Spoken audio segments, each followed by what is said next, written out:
Debbie here with Garden Style. So today we are finally going to talk about containers, and I'm going to show you a couple designs that I have come up with, and maybe that'll inspire you to do the same or come up with some of your own. But first, before I get started, just wanted to let you know we've kind of had a cool week this past week, and what I mean by that is low to mid 70s. Today we are actually in the mid 60s.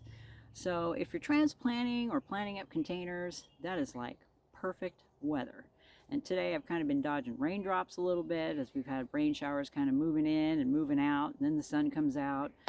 You know, one of those days, typical spring day. So this is a perfect time to start putting some things into the ground.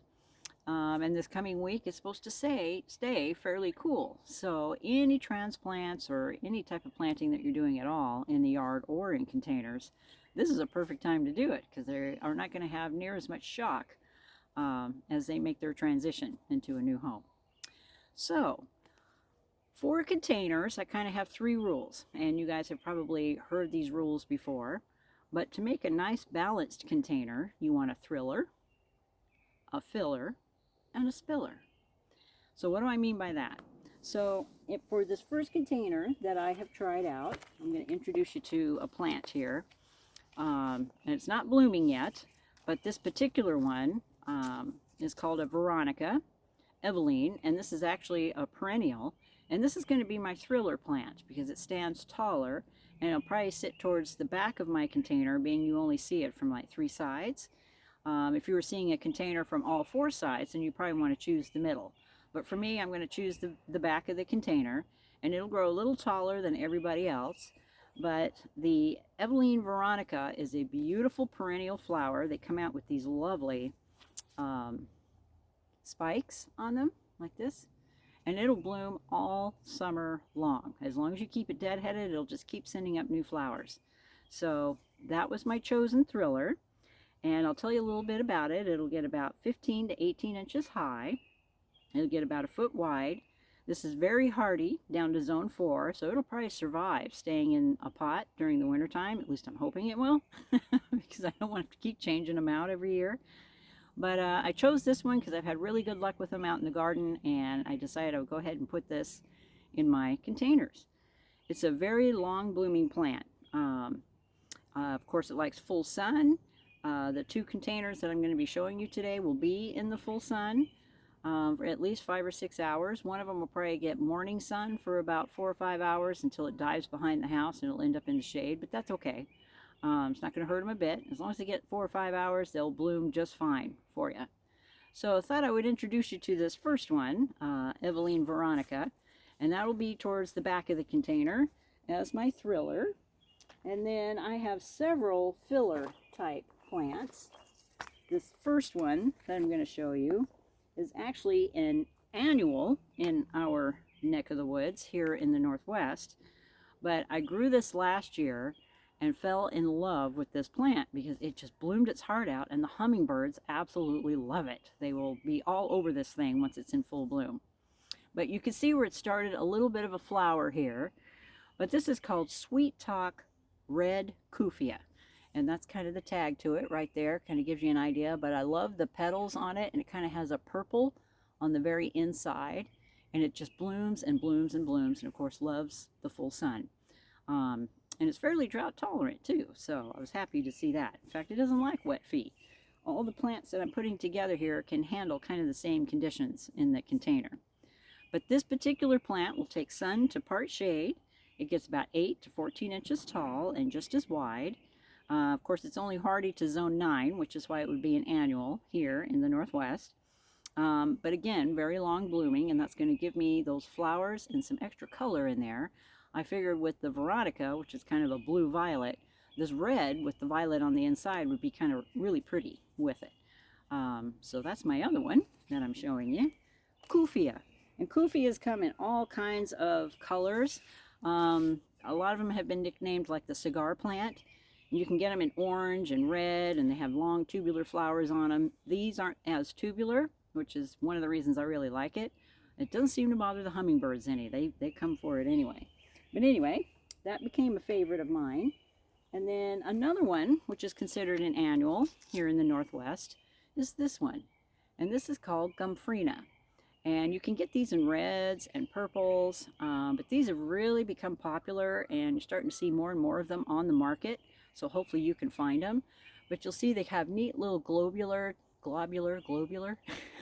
round type flowers on them. And this is another one that just blooms its little heart out, but I love the color. And this, of course, is considered an annual here in the Northwest. It likes full sun. It'll grow about 10, maybe 24 inches tall.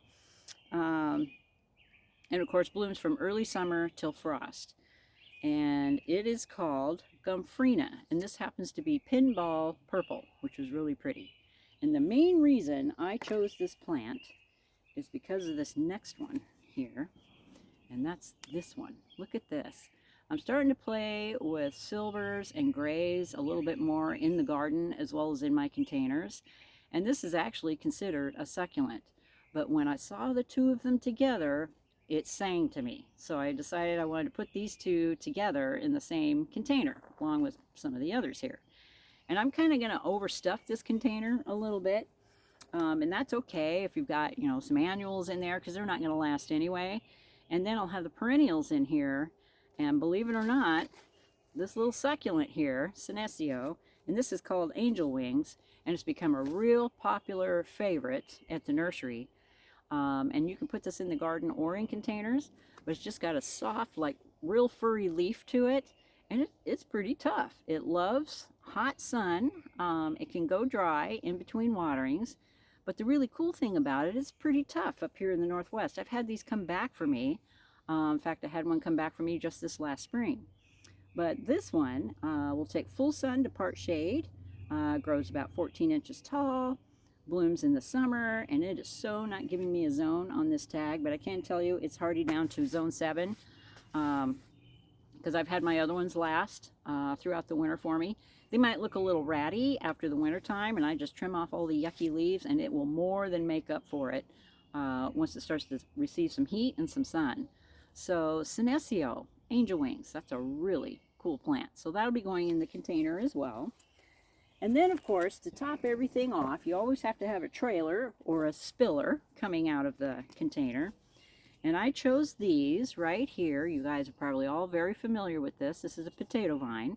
And this particular one is called Solar Power Lime Heart. And these are considered annuals as well. However, if you pull these out in the fall, you will see there's like little miniature potatoes attached to the bottoms of them. You can start new plants with those. And I have left them in my pots, and by golly, if not by the next spring, I see them sprouting again. So it just depends. This was also a protected container. It was sitting underneath a roof line on a porch. But I decided I like these because I really like the deeply cut leaves on them. And it's just really pretty. And you'll notice most of these plants are in a quart size. And I kind of wanted to make a comment about that, is by the time we start to pass through Mother's Day, a lot of the growers that we get our annuals from start to up-pot a lot of their 2-inch and 4-inch plants. So it gets harder and harder as you start to go into June to find 4-inch annuals. If you do, they'll probably be in a quart-sized pot. We call this an annual quart. A regular perennial quart is a lot bigger than this, but this is the next size up that they plant them in, and you can see why. They just start to grow like crazy, which is what they're supposed to do. Once you start to see the roots coming out the bottom. So the growers, before they start to ship them to us out at the nurseries, a lot of times they'll have to up-pot them and put them in a bigger pot just so they'll survive. But it also makes for a beautiful, very fluffy plant when you go to put it in your containers. So I don't mind quart containers at all. They cost a little more than a 4-inch, but I also don't have to wait as long for them to fill out. So don't be afraid to buy those bigger sizes, because for me, it's instant gratification. And I just felt I would explain to you a little bit why you see less and less of like the 4-packs or 6-packs that plants come in after Mother's Day, or even 4-inch plants. A lot of times they're up-potting those quickly because those roots are growing so fast. And the growers, of course, are fertilizing them like every day and watering them, and they're in perfect conditions in a greenhouse. So, you know, the plants are doing what they're supposed to do, which is grow like crazy. Okay, so I wanted to introduce you to the plants that I am putting into this particular container, and now you get the fun part of watching me do the work. So here we go.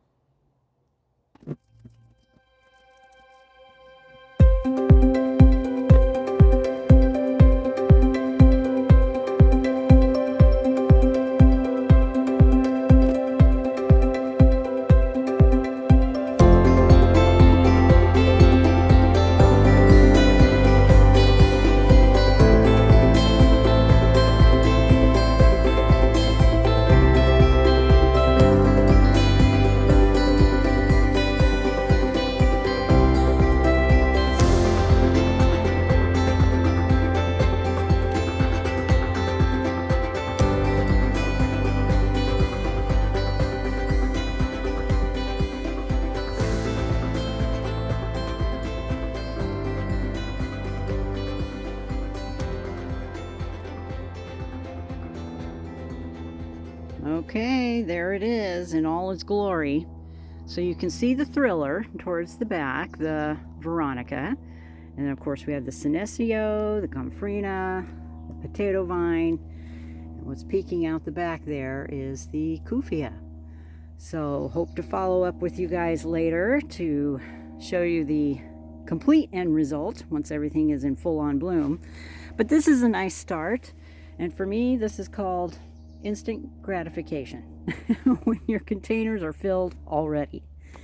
Now, right next door, I planted this container about a week or so ago, and this is one where I did a little experiment, and I hid the tags back here in the back of the container so that I could tell you what all the plants are on the inside here. So I get them all out. Here we go.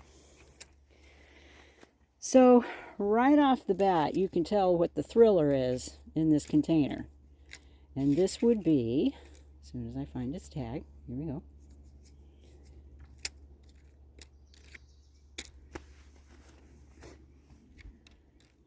In the very, very back here, I have a Canna, and this is a Tropicana Canna. There's the tag to it, right there. And this will get pretty tall, so he's sitting in the back. You may not be able to see him a whole lot right now, but they can get up to 4 to 5 feet tall, which I plan on controlling his height, just so that he doesn't get that tall. But yeah, and they'll come out with a beautiful kind of a salmon orange type of flower. But I love the leaves on them. Aren't they gorgeous? With the stripes in them, kind of an orange stripe. And then this next plant right here, this is actually considered a house plant. But this is a Thai plant, and this happens to be the deep pink Thai plants. You can get them in green as well. But I just love its structure and its color, and decided to put him right smack in the middle, and the Canna will come up behind him a little later on. And then hiding out here in the corner, this one over here is called Cuphea. It doesn't have his blooms on him yet, but that's Cuphea Dynamite is the name of that annual that's in there. And then a little further down, we have got a Petunia in there. And this one just happens to be Supertunia Vista Fuchsia. So it's going to be like a real deep fuchsia color, which will help pick up the colors in the Thai plant itself. And then I fly around to the bottom here. There's the trailer or the spiller of potato vine. And then right next door, I put in Superbells Pomegranate Punch, which will also help pick up a lot of the color that you see in the Thai plant. And then right around the other side, I have got the Coleus. And this particular Coleus is Kong Junior Rose. And I absolutely am in love with the foliage there. But it kind of adds kind of a tropical feel, and once this all starts to fill out, I will definitely follow up with you folks and let you know how all this turned out. But what I'm going to do with the Thai plant later on is I will dig it up, and I'll bring it inside, treat it like a house plant, and I'll probably put it right back out here again next spring, just because I'm so in love with them. So don't be afraid to peruse the houseplant section and find something that you really like. It's all about the foliage, of course, with this particular plant. And yeah, don't be afraid to go pick out something you really like and mix it in with the rest of your plants in your containers. by the time you get warm enough at night, these plants will do just fine. So anyway, just wanted to encourage you guys to experiment a little bit. All right, you guys, so there's some container ideas for you. I've been extremely busy, of course, out here in the yard doing some other things. And something I was going to show you that's going on here in the backyard that we're going to solve by tomorrow. So take a walk with me. One of my favorite trees did not make it through the winter. And I have a feeling I know why. If I go way up, you're going to see I have 2 fir trees that died last summer. I noticed they were dropping all their leaves like crazy in August, and sure enough, by this spring, nothing. So I've got some tree guys coming out tomorrow, and they're going to take those 2 trees out, as well as the one right next door that's still green, because we're all afraid that they have a disease. We've been noticing trees like this, especially firs, kind of randomly dying in the middle of nowhere. So we're afraid this may happen to that tree. It's either a disease or it may be the same thing that one of my favorite trees is suffering from, which was a viburnum tree. It had been here a long time, at least 30 years. Well, maybe not quite that long. I think 27 years. And it was one of my favorite trees in the yard. But last summer, we went about 6 months with no rain. And I have a feeling they either got super dry and never recovered, kind of like these fir trees did, or it's some sort of a disease. And I can't imagine that the viburnum was the one suffering from a disease. This is a really old shrub tree to begin with. Most viburnums come out as shrubs, but this one just happened to be old enough to where it got tall and turned into a tree, and it was beautiful. So I will be filming some of this tomorrow. The guys have to get a spidey lift and go way up there and start taking them from the top down. But yeah, this is one of those things. Just made me sick to my stomach when I saw it just did not make it. Well, you know, it's an opportunity. I'll go out, and I don't think I'll put another tree here. I think it'll just be a really nice, beautiful shrub. Maybe something that will sister up real nicely with this drop-dead, gorgeous Weigela. Look at that. It is just absolutely stunning right here. So I'll have to come up with something for this corner. Haven't quite decided yet. But just thought I'd share that with you guys, and I'll probably film it and show you in my next video the before and the after. Alright, you guys, I hope you've had an excellent spring so far. I still have so many more things that I want to cover with you guys. I'm definitely going to cover some new plants that make great additions to the garden, the shade garden, as well as the pollinator garden that I currently have going. So those of you who are interested in doing pollinator gardens, I will definitely introduce you to some new plants that will be spectacular for pollinators throughout the summertime. And then a really cool shade garden plant. Actually, there's a couple of them which are starting to come into their glory right now. So looking forward to doing that with you. All right, you guys, of course, I hope you're having a fabulous spring so far. And if you have any comments or questions, you can leave those in the description box down below. Trying to think if there's anything else I need to cover at this point. I don't think so. You'll find the names to the plants that I just put into the containers, both containers, as a matter of fact, down in the bottom box, in the under the more section, in the description box. I can get all that out. And that's about all I have for you. Of course, questions, comments, you can leave those, and you can sign up for our newsletter at sunnycrestnursery.com. New one's getting ready to pop out as of tomorrow, as a matter of fact, to cover the rest of the month of May. We have Memorial Weekend coming up already, if you can believe that. That's insane. I mean, it's going to be June here before we know it. So, and there's just a whole nother bag of tricks that I have waiting for you guys for the month of June. So, meanwhile, keep those hands dirty, and we'll talk soon. Bye for now.